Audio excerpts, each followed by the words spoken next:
Nous allons papoter, mes chéris. Hein? C'est important de papoter de temps en temps. On a tous connu un frère, une sœur, un pote, un frangin, avec qui on a passé des bons moments. Les amis de galère, comme on dit.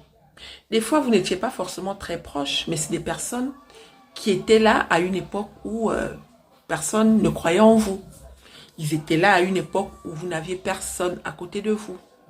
Du coup, vous avez gardé des bonnes relations.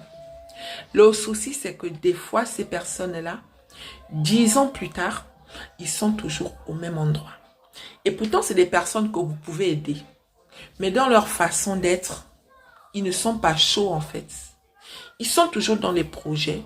Ils sont toujours dans le ça va aller, Dieu est grand. Ils sont toujours dans le oh oui, c'est vrai, mais bon. J'ai eu une pensée pour ce genre de personnes parce que j'ai connu des gens comme ça. Ça fait mal, hein, parce que tu te dis, mais attends, si cette personne était chaude, si cette personne était intelligente, si cette personne était motivée, j'aurais pu l'aider en fait. Des fois, c'est quelqu'un que tu tends les perches tout le temps. Sauf que dans sa façon d'être, on ne sait pas ce qu'elle attend. Et il y a beaucoup parmi vous qui sont comme ça. Vous connaissez des gens avec qui vous avez roulé, qui sont aujourd'hui des grands chefs d'entreprise, qui sont aujourd'hui mariés, qui sont aujourd'hui, en un mot, c'est des personnes qui, à l'époque, ils étaient en train de rêver comme vous.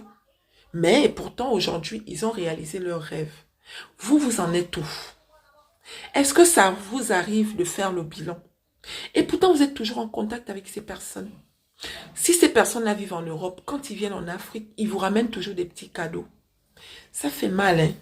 Quand tu sais que telle personne est gentille, mais elle ne bouge pas. C'est des personnes qui, à l'époque, des fois, comme boulot, ils travaillaient dans les maquis. Mais 10 ans plus tard, ils travaillent toujours dans les maquis comme serveuses. Ils n'ont jamais ouvert leur maquis à eux. C'est des personnes qui, à l'époque, ils faisaient des petits commerces de beignets. 10 ans plus tard, ils vivent toujours de ça. C'est des personnes qui, à l'époque, ils vivaient dans des petites chambres entrées-couchées, là. Mais 10 ans plus tard, ils sont toujours dans des chambres entrées-couchées. Pourquoi? Mes chéris, si tu es comme ça, ma soeur ou mon frère, regarde la personne avec qui tu marchais à l'époque. Regarde là où il est. S'il est là, ça veut dire que toi aussi tu peux être là.